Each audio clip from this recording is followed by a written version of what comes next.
வீட்டை விட்டு வெளில வந்த பிறகு எப்படி இருக்கு?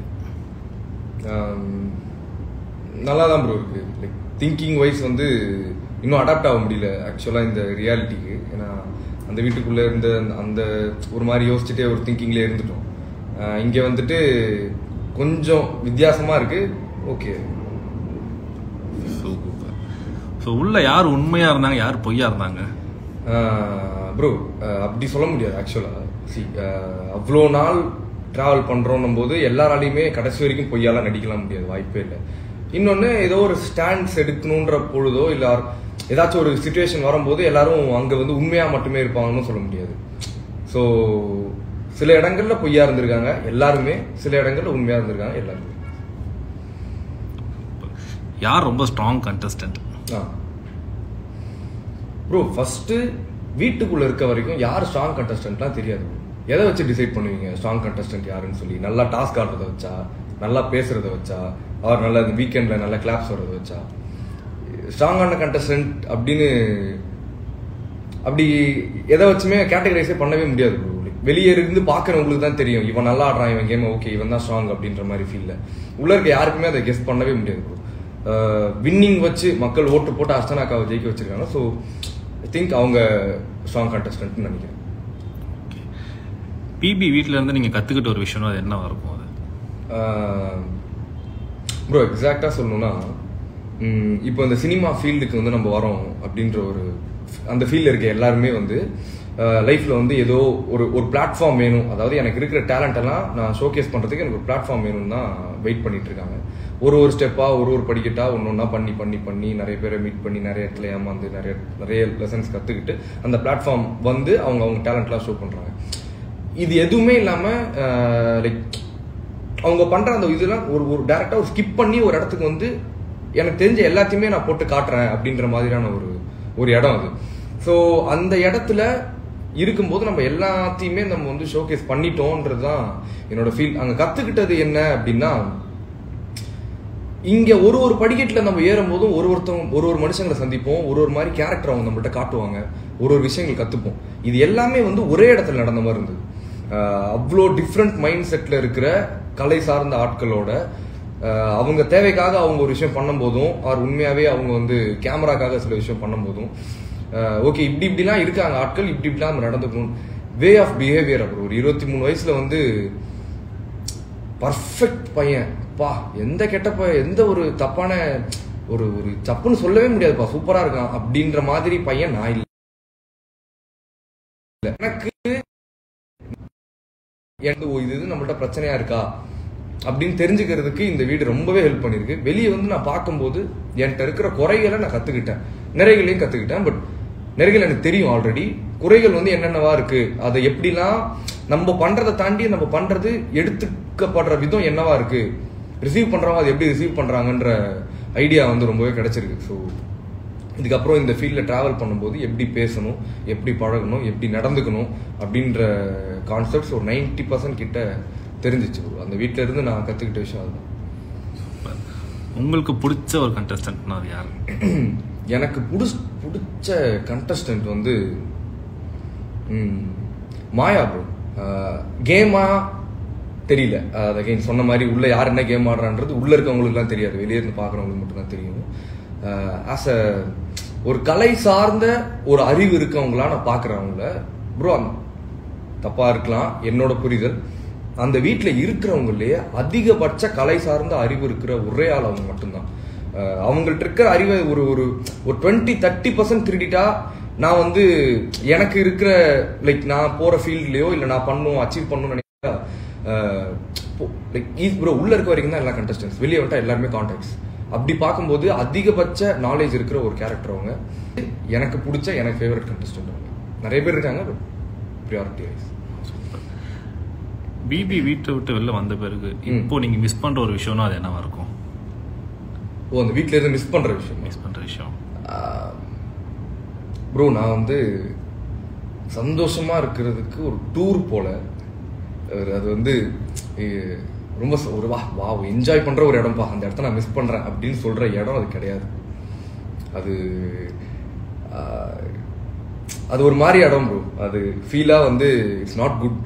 வாய்ப்பா பார்க்கும்போது ரொம்ப பெருசு, ரொம்ப ரொம்ப ரொம்ப பெருசு, இமேஜின் பண்ண முடியாத அளவுல ரொம்ப பெரிய வாய்ப்பு. பட் பிளேஸா வந்து அது என்ஜாய் பண்ணி ஐயோ இப்போ நான் மிஸ் பண்றேன் அப்படின்னு சொல்ற இடம் கிடையாது. பட் மிஸ்ஸிங் அப்படின்னு மேபி நான் சொல்லணும் அப்படின்னா திங்கிங் வைஸ் வந்து இப்போ இங்க நான் இருக்கும்போது நாளைக்கு என்ன பண்ணணும், நாளைக்கு யாருக்கெல்லாம் ஃபோன் பண்ணணும், என்னென்ன வேலை இருக்கு அப்படின்னா நான் யோசிச்சுட்டே இருக்கேன். அது அந்த வீட்டில் இல்லை. வீட்டில் இருக்கும்போது வந்து மிஞ்சி போனா திங்கிங் வந்து நாளைக்கு என்ன டாஸ்க்கு, என்ன நடக்க போகுது அப்படின்றது மட்டும் தான். ஸோ ரொம்ப நிறைய யோசிக்காம அங்க என்ன அதை மட்டும் யோசிச்சுட்டு இருந்தேன். அதை மிஸ் பண்றேன். உங்க எலிமினேஷனை பத்தி என்ன நினைக்கிறீங்க? என்னோட எலிமினேஷன் வந்து ப்ரோ நான் ஃப்ராங்கா சொல்லணும்னா எனக்கு போதுன்ற அளவுக்கு நான் அந்த வீட்டில் இருந்துட்டேன். நான் வந்து எப்போ கமல் சாருக்கு வந்து பாட்டு பாடணும், அவர் வந்து நன்றி தம்பி அப்படின்னு சொன்னாரோ நான் அப்பயே ஜெயிச்சிட்டேன். அப்போ என்னமோ நான் எதுக்காக உள்ள போனோம்னோ அதை நான் பண்ணிட்டேன்ற ஃபீல் தான் எனக்கு இருந்தது. அதுக்கப்புறம் ஒரு நாளுமே போனஸ் தான். ஸோ என்னோட எலிமினேஷன் வந்து எனக்கு ஓகே பா இவ்வளோ நாள் இருந்துட்டோம் பரவாயில்லையே அப்படின்ட்டு இருந்தது. அந்த பாட்டு நம்ம கலாய் சாங், பிக் பாஸ் கலாய் சாங் இருக்கு. ஆமா அது பாடணுமா? ஆமா ப்ரோ ஆக்சுவலாக அந்த பாட்டு வந்து ஒரு நாளில் பண்ணது. ஒரு ரீஎன்ட்ரிலாம் உள்ளே போயிட்டு வந்துட்டேன். அன்னைக்கு ஈவினிங் மட்டும்தான் டைம் இருந்தது. 6 மணிலேருந்து நைட்டு ஃபுல்லாக இருந்தது. அதில் கானா பாலானாவோட வோக்கல்ஸ் எடுத்து அவருக்கு லிரிக்ஸ் எழுதி கொடுத்து அவர்கிட்ட வாங்கி நான் பாடி, அதனால எனக்கு இப்போ சரியா ஞாபகம் இருக்கான்னு தெரியல லிரிக்ஸு. நான் என்னோட போர்ஷன் மட்டும் ட்ரை பண்ணேன்.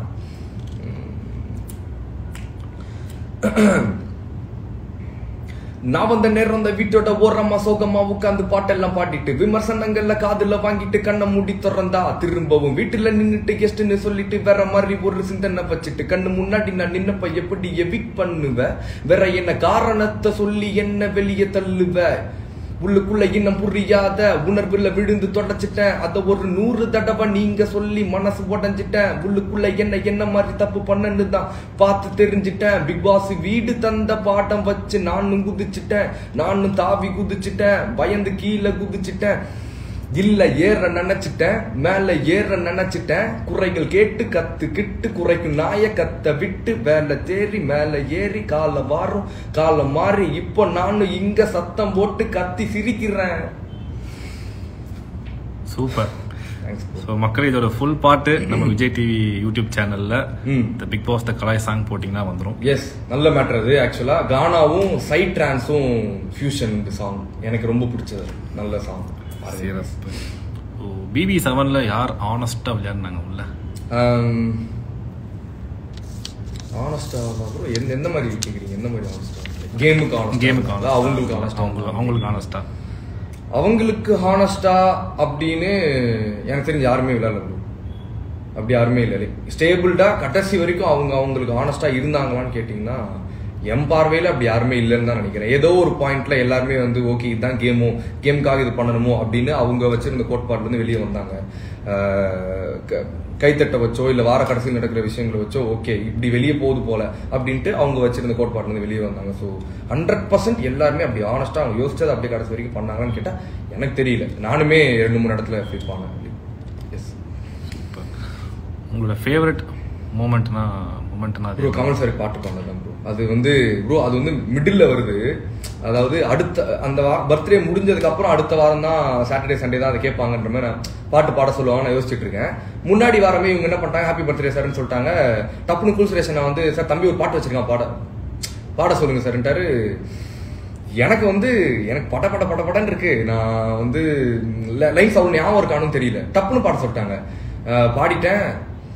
அப்போ அவர் வந்து நன்றி தம்பி அப்படின்னாரு ப்ரோ. லைக் ஹாப்பி பர்த்டேன்ற பாட்டு கேட்டு ரொம்ப நாராசமா இருக்கும் எனக்கு எல்லா வாட்டியும் கேட்க. இந்த பாட்டு ரொம்ப நல்லா இருந்தது, நன்றி தம்பின்னாரு. லைஃப் டைம் அச்சீவ்மெண்ட் ஆகலாம். அது பெஸ்ட் மூமெண்ட் லைஃப்லயே. பிக் பாஸ்லும் இல்லை. சிறப்பு. உங்களோட அடுத்த பிளான் இல்லை அடுத்த ப்ராஜெக்ட்? ப்ரோ பாட்டு பண்ணிட்டு இருக்கேன். சாங்ஸ் பெரிய லேபிள்ஸ் சைன் பண்ணியிருக்கேன். எதுவுமே இன்னும் சொல்லிக்கல யார்ட்டையுமே. லைக் பண்ணி வெளியே வரட்டும்ன்ற மாதிரி ஜோன்ல இருக்க. படமும் கேட்டிருக்காங்க ப்ரோ, படமும் பண்ணிட்டு இருக்கேன். சூப்பர், வாழ்த்துக்கள். தேங்க்யூ. ஸோ மக்களுக்கு என்ன சொல்ல விரும்புறீங்க ப்ரோ? மக்களுக்கா ப்ரோ, ஃபர்ஸ்ட் என்ன வெறுக்கிறவங்களுக்கு நான் சொல்லிடுறேன் ப்ரோ சில விஷயம். என் பார்வையில் நீங்கள் என்ன ஏன் வெறுக்கிறீங்கன்னு நான் நினைக்கிறேன்னா, ஸ்டார்டிங் ஒரு 3 வாரம் நான் நல்லா இருந்திருக்கேன், வெளியே இருந்திருக்கு போல. உள்ள எனக்கு தெரியல, அப்படிலாம் ஃபீல் ஆகல. நம்ம வீட்டு பையன், நம்ம பக்கத்து வீட்டில் இருக்க பையன்ற மாதிரி பார்த்துட்டீங்க, இவன் நல்லா வரணும்னு நினைச்சிருக்கீங்க. அப்போ ஏதோ 2-3 விஷயம் நான் தப்பு பண்ணும்போது நீ இதை லைக் நீ இப்படி பண்ணலாமா, நீ இதை ஏன் பண்ற, உன்னை நல்லா வருவோம்னு நினைச்சமே நீ போய் இப்படி பண்ணிட்டியே அப்படின்ற ஒரு கோவம் வந்து அதிகபட்சமான கோவம் ப்ரோ. ரோட்ல போற யாரோ ஏதோ தப்பு பண்ணாலும் அவங்க மேல அதிகமா கோவம் வராது. ஒருத்தர் ஏதோ பண்றான்னு சொல்லிட்டு விட்டு போயிடுவோம். என் வீட்டுல இருக்கவனோ இல்லை எனக்கு தெரிஞ்சவனோ எனக்கு பிடிச்சவனோ யாரோ ஏதோ தப்பு பண்ணும்போது தான் கோவம் வரும். நீ இதை பண்ணாத, உனக்கு நீ இதை பண்ணக்கூடாதுன்ற ஒரு கோவம். அப்படிப்பட்ட கோவமா தான் நான் பாக்குறேன். அதை திருத்திக்கிறேன், மாத்திக்கிறேன். தென் என்னை லவ் பண்றவங்களுக்கு இவனெல்லாம் யாரா லவ் பண்ண போறா அப்படின்னு கண்டிப்பா இப்போ என் ஃப்ரெண்ட்ஸோ இல்லை பார்க்குற யாரோ மேபி கலாய்க்கிறதுக்காக கூட நினைக்கலாம். ஆனால் அப்படி இல்லை, உண்மையாலே லவ் பண்ணுறாங்க. நான் பார்த்தேன் நேரில் மீட் பண்ணும்போது எல்லாருமே வந்துட்டு எங்கள் அம்மாவுக்கு உங்களை ரொம்ப பிடிக்கும், எங்கள் அப்பாவுக்கு உங்களை ரொம்ப பிடிக்கும் அப்படின்னு சொல்லி நிறைய பேர் ப்ரோ, லைக் ஒரு 10-15 பேர்கிட்ட வந்து இந்த விஷயத்த ரிப்பீட்டடாக சொன்னாங்க. எங்கள் அம்மாவுக்கு உங்களை ரொம்ப பிடிக்கும், எங்கள் அம்மாவுக்கு உங்களை ரொம்ப பிடிக்கும்னு சொல்லி. அது ரொம்ப ரொம்ப ரொம்ப சந்தோஷமா இருந்தது எனக்காக.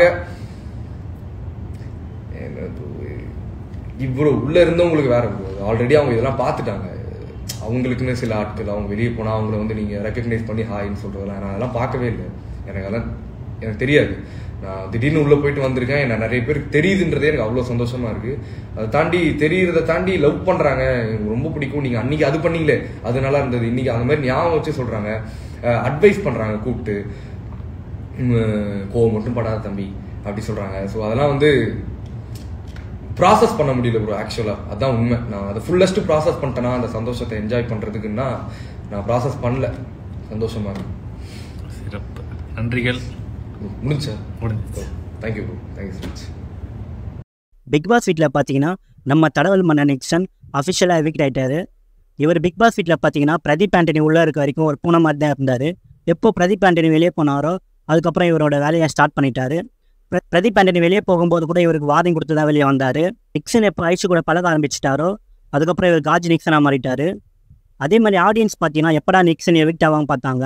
சென்னை புயல் வரும்போது கூட ஓட்டிங் காரணமாக அவர் எவிக்ட் பண்ணலை. இப்படி 50 நாள் ஓட்டிகிட்டு இருந்தார். நெக்ஸ்ட்டு பூர்ணிமாவை டார்கெட் பண்ணார். ரொம்பவே பூர்ணிமா கிட்ட க்ளோஸாக பழகிட்டு இருந்தார். நிக்சன் பொறுத்த வரைக்கும் கேரக்டர் வைஸ் பார்த்தீங்கன்னா ரொம்ப ஒஸ்ட்டு தான் சொல்லணும். அதே மாதிரி கொஞ்ச நாளாக புல்லிங்கா கூட சேர்ந்து மாயா சொல்கிறதுலாம் கேட்டுட்டு இருந்தார். ஸோ அதனால தான் இவர் எவிக்ட் பண்ணிட்டாங்க.